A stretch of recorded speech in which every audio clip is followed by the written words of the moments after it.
ከፈሉን። በኮሪያ ጦርነት ወቅት አሜሪካ ለደቡብ ኮሪያ ግዛ ሁለተኛው የዓለም ጦርነት ላይ እንኳን ያልተጠቀመችውን ያክል 635,000 ቶን ቦምብ በሰሜን ኮሪያ ላይ አዝንባብናለች። ከተማችንን አመድ አድርገዋለች። ልጆቻችንን መርዛማ ኬሚካል ረጭታ በሕይወት እያሉ ገላቸውን አቃጥላ አጥንታቸውን አሸዋ ላይ በትነዋለች። አሜሪካ ለእኛ ታሪካዊ ጠላታችን ናት። የክፋትን ጥግ አሳየችን። ሕፃናት ያለ ቤተሰብ እንዲቀሩ አደረገች። ቀባሪ ያጡ አስክሬኖች መንገድ እስኪዘጉ ድረስ በጦር ጀት ከላይ ሆና በቦምብ ቀጠቀጠችን። ለዚህ ነው አሜሪካን ካልተበቀልን የምንለው። ለዚህም ነው አጋጣሚውን ጠብቀን እነሱን መበቀል የምንፈልገው እንጂ እኛ አሸባሪ ሆነን አይደለም። እኛ ግን የተበደልን ደማችን እንዲመለስ የምንፈልግ ኩሩ ሕዝቦች ነን። የሰሜን ኮሪያው መሪ ኪም ጆንግ ኡን እንዲህ ይላል፣ የኔ ትውልድ አደራ አለበት። የአያቶቻችን ያልደረቀ ደም አለ። ደማቸውን ለመመለስ ክብራቸውን ለማስመለስ ቃል ገብተናል።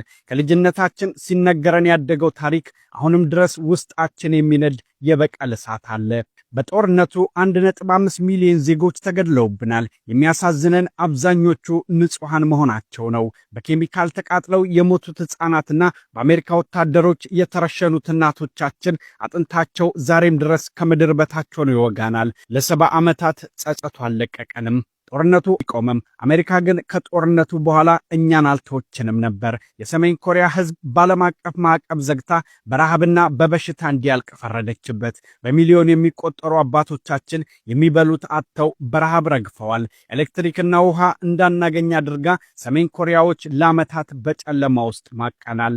ያኔ ዓለም ላይ ብቻችንን አስቀረችን። ገጠሬዎች ኋላ ቀሮች ተባልን።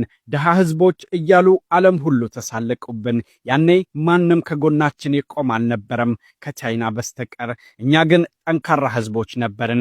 አያቴ ኪም ሶንግ ኡን የተበደለውን ሕዝብ ወደ አንድ ሰበሰበ፣ ሰሜን ኮሪያንም ፈጠረ።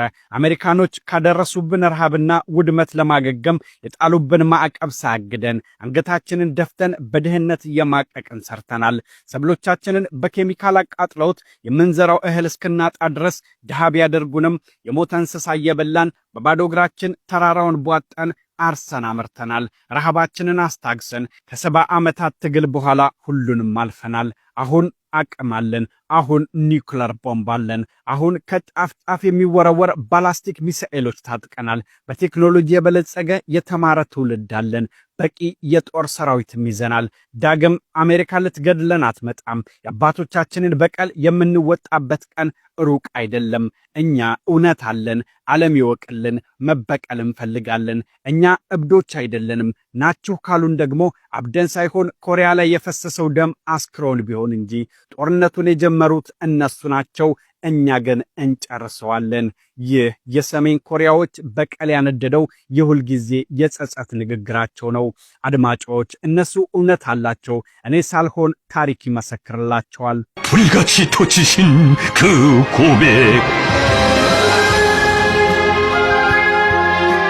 참으로 우리나라가 የሰሜን ኮሪያው መሪ ኪም ጆንግ ኡን አሜሪካን እናጠፋለን ብለው ሲዝቱ ዓለም በግርምት ያያቸዋል። ነገር ግን ከዚህ ቁጣ ጀርባ ያለውን የ70 ዓመት የደም እንባ የሚያውቅ ጥቂት ነው።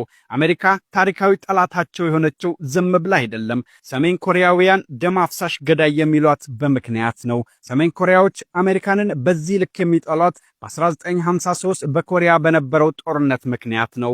ካስታወሳችሁ የኮሪያ ዘማች የሚባሉት ኢትዮጵያውያን ወደ ኮሪያ የዘመቱበት ያ ታላቁ ጦርነት።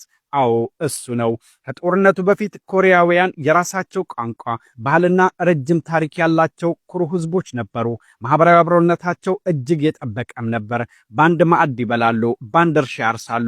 ልጆቻቸው አብረው ይጫወቱ ነበር። በጃፓን ቅኝ ግዛት ስር ሆነው እንኳን